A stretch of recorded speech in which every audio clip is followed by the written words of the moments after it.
Okay. I think we're recording. Let's check. Oh, yeah, let's go. Okay. So I just read everything, and I was listening to the video, and then I realized, like, 3 seconds in, hey, my mic was turned off. So I guess I have to do it again. Oh, well, only took 20 minutes. November 8th, 1991. Actually, I'll do it faster this time, I believe. Page 46, this is. Dear friend, Bill gave me my first B in advanced English class for my paper on Peter Pan. To tell you the truth, I don't know what I did differently from the other papers. He told me that my sense of language is improving along with my sense of structure. I think that it's great I could be improving on these things without noticing. By the way, Bill gives me A's on my report cards and letters to my parents. The grades on these papers are just between us. I decided that maybe I want to write when I grow up. I just don't know what I would write. I thought about maybe writing for magazines just so I could see an article that didn't say things like I mentioned before as blank wiped honey mustard off her lips. She spoke to me about her third husband and the healing power of crystals. But honestly, I think it would be very bad reported because I can't imagine sitting across from a table from a politician or movie star without asking them questions. I would probably just ask for their autograph for my mom or something. I'd probably get fired for doing this, so then about maybe writing for the newspaper instead, because I could ask regular people questions but my sister says the newspaper always lie. I don't know if this is true, so I'll just have to see when I get older. I did start working for a fanzine called Punk Rocky. It's a Xerox magazine about punk rock and the Rocky Horror Picture Show. I didn't write for it, I just help out. Mary Elizabeth is in charge of it, and she is in charge of the local Rocky Horror Picture Show showings. Mary Elizabeth is a very interested person because she has a tattoo that symbolizes Buddhism and a belly button ring and wears her hair to make somebody mad. But when she's in charge of something, she acts like my dad when he comes home from a long day. She's a senior and says that my sister is a tease and a snub. I told her not to say anything like that about my sister again. All of the things that I've done this year so far, I think the Rocky Horror Picture Show is the best. Patrick and Sam took me to the theater to see it on a Halloween night. It's really fun because these kids dress up like the people in the movie and they act out on cue. I guess you probably know this already, but I thought I'd say it anyway in case you didn't. Patrick plays Frankenfurter. Sam plays Janet. I think it's very hard to watch the movie because Sam walks around in her underwear when she plays Janet. I'm really trying not to think of her that way, which is becoming increasingly difficult. To tell you the truth, I love Sam. It's not a movie kind of love either. Just I look at her sometimes and I think she's the prettiest, nicest person in the whole world. She's also very smart and fun. I wrote her a poem after I saw her in the Rocky Horror Picture Show. I didn't show it to her because I was embarrassed. I would write it out for you, but I think it would be disrespectful to Sam. The thing is that Sam is now going out with a boy named Craig. Craig is older than my brother, and he might even be 21 because he drinks red wine. Craig plays Rocky in the show. Patrick says that Craig is cut and hunky, but I do not know where Patrick finds his expressions. But I guess that's right. Craig is cut and hunky. He is also a very creative person. He's putting himself through the Art Institute here by being a male model for JCPenney catalogs and things like that. He likes to take photographs, and I've seen a few of them. They're very good.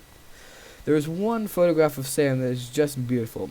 It would be impossible to describe how beautiful it is, but I'll try. If you listen to the song Asleep, then I think you're one of those... Then you think about one of those pretty weather days, and that make you remember things, and you think about the prettiest eyes you've known, and you cry. The person holds you back, and I think you will see this photograph. I want Sam to stop liking Craig. Now I may be... Oh my god. Now, I guess maybe you think that's because I am jealous of him. I am not. Honest. It's just that Craig really doesn't listen to her when she talks. I don't mean that like he's a bad guy because he's not. It's just that he always looks distracted. It's like he would take a photograph of Sam and the photograph would be beautiful, and he would think that the reason he took the photograph is beautiful because how he took it. If I took it, I know the only reason it would be beautiful is because of Sam. I just think it's bad when a boy looks at a girl and thinks the way he sees the girl is better than the girl actually is. And I think it's bad when the most honest way a boy can look at a girl is through a camera. It's very hard for me to see Sam better about herself just because an older boy sees her that way. I asked my sister about this, and she said that Sam has low self-esteem. My sister also said that Sam has a reputation when she was a sophomore. According to my sister, Sam used to be a blow queen. I hope you know what that means, because I really can't think about Sam and describe it to you. I am really in love with Sam, and it hurts very much. I did ask my sister about the boy at the dance. She wouldn't talk about it until I promised I wouldn't tell anybody, not even Bill. So I promised. She said that she has been seeing this boy secretly since Dad said she couldn't. She says she thinks about him when he's not there. She says they're going to get married after they both finish college and he finishes law school.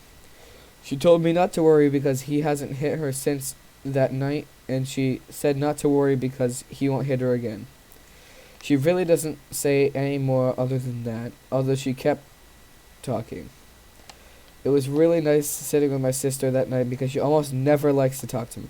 I was surprised that she told me as much as she did, but I guess that's since she's keeping the thing secret. She can't tell anybody, and I guess she was just dying to tell somebody. But as much as she's told me not to, I do worry a lot about her. She is my sister after all. Love always, Charlie. November 12th, 1999. Dear friend, I love Twinkies, and the reason I am saying that is because we are all supposed to think of reasons to live. In science class, Mr. Z told us about an experiment where they got this rat and mouse, and they put this rat and mouse on one side of the cage, and on the other side of the cage they would put a little piece of food. And this rat or mouse would walk over to the food and eat. Then they put the rat mouse back on its original side, and this time they put electricity all through the floor where the rat or mouse would have to walk to get the piece of food. They did this for a while, and the rat and mouse stopped going to get the food at a certain amount of voltage. Then they repeated the experiment, but they replaced the food with something that gave rat or mouse intense pleasure. And I don't know what it was that gave them this intense pleasure, but I'm guessing it's some kind of rat or mouse nip. Anyway, the scientists found out that it was the rat or mouse would put up with a lot more voltage for the pleasure, even more than the food. I don't know the significance of this, but I find it very interesting. Love always, Charlie. November 15th, 1999. Dear friend, it's starting to get cold and frosty here. The pretty fall weather is pretty much gone.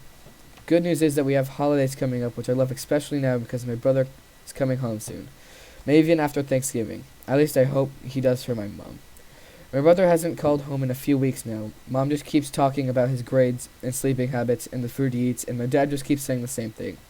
He's not going to get injured. Personally, I like to think my brother is having a good college experience like they do in the movies. I don't mean like the big oh my god, I can't even. We're just gonna skip that word. A big fraternity party. I can speak. More like the movie where the guy meets a smart girl who wears a lot of sweaters and drinks coca. They talk about books and issues and kiss in the rain. I think something like that would be very good for him, especially if the girl were unconventionally beautiful. And they're the best kind of girls, I think. Personally, I find supermodels strange, but I don't know what that is. My brother, on the other hand, has posters of supermodels and cars and beer and things like that on the walls of his room. I suppose if you had a dirty floor, it's probably what his dorm looks like. My brother always hated making his bed, but he keeps his clothes in his closet very organized. Go figure. The thing is, when my brother does call home, he doesn't say a lot. He just talks about his classes a little bit, and mostly talks about the football team. There is a lot of attention on the team, because they are very good.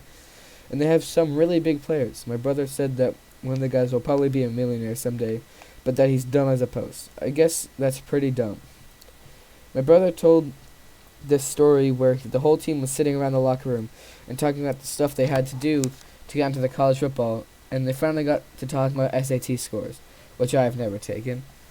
And this guy said, I got 710. And my brother said, math or verbal? And the guy said, huh? And the whole team laughed. I always wanted to be on a sports team like that. I'm never exactly sure why, but I always thought it would be fun to have glory days. And then I would have stories to tell my children and golf buddies. I guess I could tell people at the Punk Rocky and walking home from school and things like that. Maybe these are glory days, but I'm not realizing it because I don't involve a ball. I used to play sports when I was little, and I was actually very good, but the problem was it used to make me too aggressive, so the doctors told my mom I would have to stop. My dad had glory days once. I've seen pictures of him when he was young. He was very handsome man. I don't know any other way to put it. He just looked like in all the old pictures look. very rugged and young, and the people in the photos always seem a lot happier than you are. My mother looks beautiful in old pictures. She actually looks more beautiful than anyone except maybe Sam. Sometimes I look at my parents now and wonder what happened to them to make them the way they are. And I wonder what will happen to my sister when my boyfriend graduate when oh my god. What happened to my sister when her boyfriend graduates from law school? And what my brother's face will look like on a football court, or what it will look like if it's never on a football court. My dad played college baseball for 2 years. He had to stop when mom got pregnant with my brother. That's when he started working at the office. I honestly don't know what my dad does. He tells a story sometimes. It's a great story. It has to do with the state championship for baseball when he was in high school. It was the bottom of the ninth inning, and there was a runner on first. There were 2 outs, and my dad's team was behind by 1 run. My dad was younger than most of the varsity team because he was only a sophomore. And I think the team thought he was going to blow the game, and he had all the pressure on him, and he was really nervous and really scared. But after a few pitches, he started feeling in the zone. When the pitcher wound up and threw the next ball, he knew exactly where the ball was going to be. He hit it harder than any other ball he's ever hit in his whole life. And he made a home run, and his team won state championship. And the greatest thing about the story is that every time my dad tells it, it never changes. He's not one to exaggerate. I think about this sometimes when I'm watching a football game with Patrick and Sam. I look at the field, and I think about the boy who just made the touchdown. I think that these are the glory days for that boy. And the moment will just be another story someday because all the people who make touchdowns and home runs look at his yearbook photograph and they'll think that their dad was rugged and handsome and look a lot happier than they are. I just hope to remember to tell my kids that they are as happy as I look in my old photograph, and I hope that they believe me. Love always, Charlie. November 18th, 1991. Dear friend, my brother finally called yesterday and he can't make it home for any part of Thanksgiving weekend because he's behind on school because of football. My mom was so upset that she took me shopping for new clothes. I know you think what I'm about to write is an exaggeration, but I promise you that it isn't. From the time we got into the car to the time we came home, my mom literally did not stop talking. Not once. Not even when I was in the dressing room trying on slacks. She just stood outside the dressing room, worried out loud. The things she said were all over the place. First, it was my dad should have insisted my brother came home for only one afternoon. Then it was that my sister better start thinking more about her future and start applying to safety schools in case the good ones don't work out. And then she started saying that gray was a good color for me. I understand how my mom thinks. I really do. It's like when we were little, we would go to the grocery store. My sister and brother would fight about the things my sister and brother would fight about. And I would sit at the bottom of the shopping cart, and my mom would be so upset by the end of the shopping that she would push the cart fast, and I'd feel like I was in a submarine. Yesterday was like that, except now I got to sit in the front seat. When I saw Sam and Patrick at school today, they both agreed that my mom has very good taste in clothing. And I told my mom this when I got home from school, and she smiled. And she asked me if I wanted to invite Sam and Patrick over for dinner sometime after the holidays are over, because my mom gets nervous enough during the holidays. I called Sam and Patrick, and they said they would. I'm really excited. The last time I had a friend over was Michael last year. We had tacos. The great part about Michael is that he stayed over to sleep, and we ended up sleeping very little. We mostly just talked about things like girls, movies, and music, but the one part I remember distinctly was walking around the neighborhood at night. My parents were asleep along with the rest of the houses. Michael looked into all the windows. It was dark and quiet. He said, "Do you think those people are nice?" And I said, "The Andersons? Yeah, they're old." "What about those people?" "Well, Mrs. Lambert doesn't like baseballs going to her yard." "What about those people?" "Mrs. Tanner has been visiting her mother for 3 months." Mr. Tanner spends his weekends sitting on the back porch listening to baseball games. I don't really know if they're nice or not because they don't have children. Is she sick? Is who sick? Mrs. Tanner's mother. I don't think so. My mom would know, and she doesn't say anything. Michael nodded. They're getting a divorce. You think so? Uh-huh. We just kept walking. Michael had a way of walking quiet sometimes. I guess I should mention that my mom heard Michael's parents are divorced now. She said that only 70% of marriages stay together when they lose a child. I think she read it in a magazine somewhere. Love always, Charlie. I think this is the last letter. It's really long. Okay, let's see if I can get it done in a couple minutes. Hopefully less. November 23rd, 1999. Dear friend, do you enjoy the holidays with your family? I don't mean your mom and dad family, but the uncle and aunt and cousins family.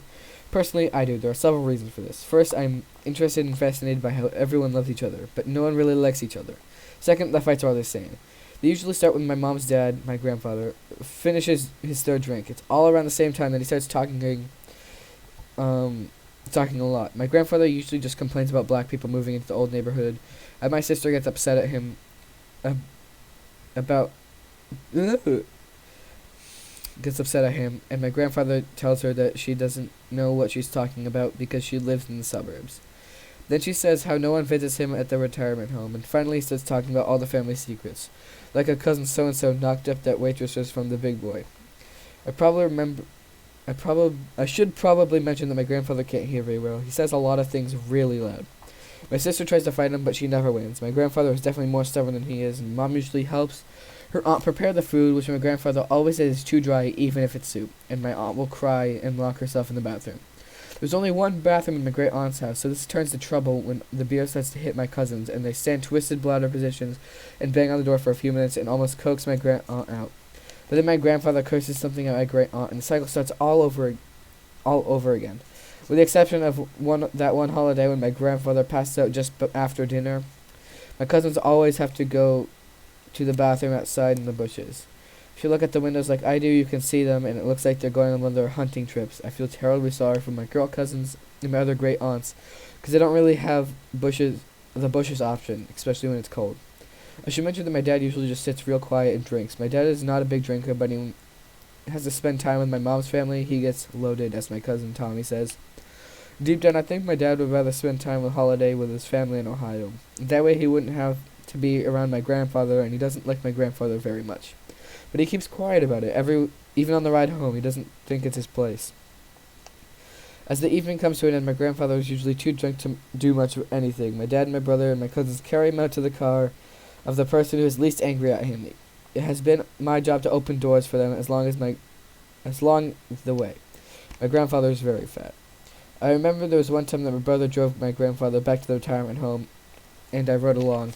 My brother always understood my grandfather. He rarely got angry at him unless my grandfather said something mean about my mom or my sister, or made a scene in public. I remember it was snowing really hard. It was very quiet, almost peaceful. My grandfather calmed down and started talking a different kind of talk.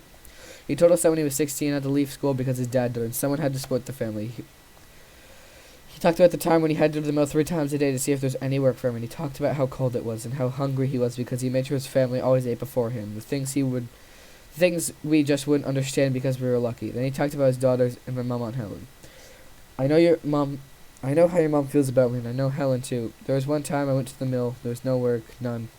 I came home at 2 in the morning, pissed. Your grandmother showed me their report cards, C+ average.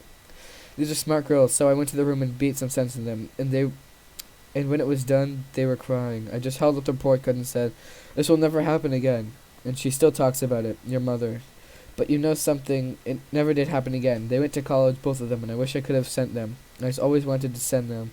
I wish Helen could have understood that. I think your mother did. Deep down, she's a good woman. You should be proud of her. When I told my mom this, she just looked very sad because he could never say those things to her, not ever, not even when he walked her down the aisle.